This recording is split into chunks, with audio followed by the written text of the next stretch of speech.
Hi everyone, welcome back to my channel. Today I have a flip through of my new journal. I recently finished making this. As usual, I made it all from scratch, and this is going to be my next personal journal. So the previous journal that I used was the fabric one that you've seen in my most recent videos. I uploaded a flip through of that completed.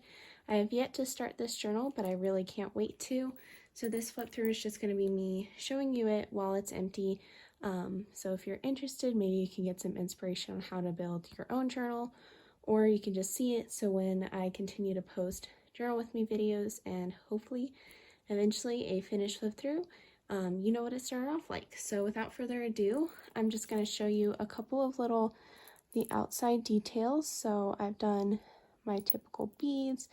I did some fun charms like this teapot charm. I think there's also a little pine cone, and then just some really beautiful beads, some buttons. I try to go with a lot of colors that reminded me of fall, as I will be using this journal through fall and likely through winter as well, which I included some papers inside that I thought suited that. Whenever I try to make a personal journal, I like to think about the season that I'll be using it in, and then base some of my colors and pattern papers and inspiration off of that. One last little detail, I hand painted these leaves on the spine with some gold paint just to tie in a little bit of extra detail, and then I adjusted the binding accordingly so that way it didn't go over the detailing. And then I did 2 window images this time. It was inspired by Johanna Klaus journals. I've never done 2 windows before, but I really like it. And then both of these images were actually cut out from a paper pad by Claire Therese Gray and Craft Consortium. I just love these illustrations, and I think that they perfectly depict the transition from summer to fall that we're going through. And then I hand painted this cover, this brown color, which I slightly distressed. You can kind of see on like the spines and things, there's a bit of gold peeking through. I don't know if that's picking up on camera or not, but I just painted multiple layers and then sanded some down and gave it just a unique finish. And then I sealed it up with varnish. Yeah, I think that's all to say about the outside. So let's go ahead and move on onto the inside. So I lined the front and back cover with this yellow wallpaper. I have a massive roll of it that I just love to incorporate whenever I can. Yellow is my favorite color, so I use it quite a bit in my journals. We'll go ahead and start the flip through. So I just use my standard mix of papers, some cream papers, scrapbook papers. I'll point them out as I go through. I used a lot of children's book imagery in here as well, and then I stitched in pockets using this really pretty dark green thread, and I used a zigzag stitch, a pretty wide zigzag stitch, where usually I'd use a straight stitch just because I like the way it kind of reminded me of sweater weather, which makes me excited for fall.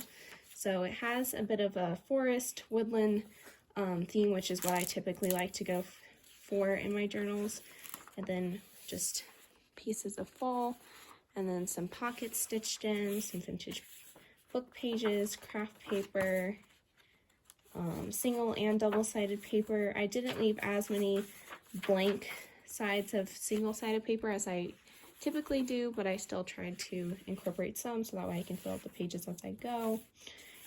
This signature has some snow, or some papers with snow on them, I should say, which I think will be good as it starts to get colder and probably snows where I live. I can use those pages as inspiration for that. Just the same amount. I used a lot of papers from the Craft Consortium collection with Claire Therese Gray called Little Robin Redbreast. I just love the imagery. I feel like it tied together well. More children's book page. Some single-sided paper. Some top-loading pocket, or a bottom-loading pocket here. Love this paper. It's so pretty with the greenhouses and everything. Pockets, music paper.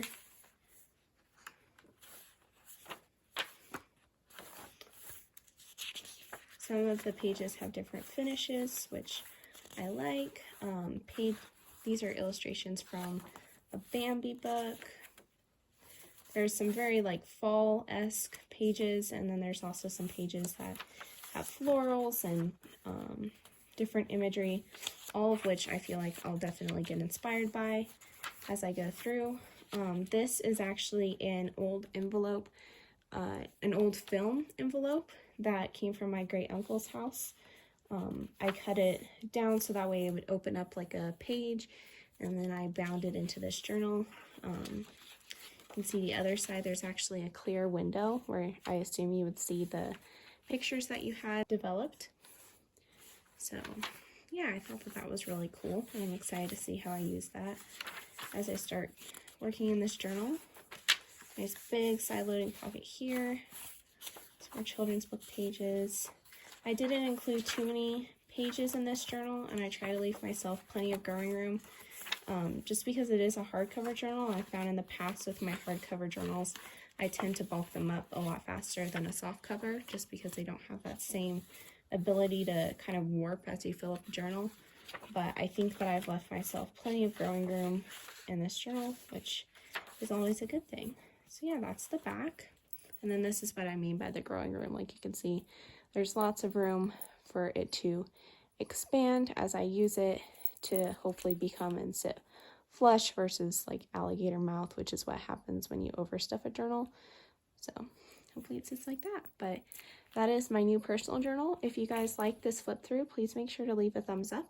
If you're new to my channel, it would mean a lot to me if you would subscribe. And also, if you'd like to leave a comment, that would mean a lot to me as well. Thanks for being here, and I'll see you in my next video. Bye, guys.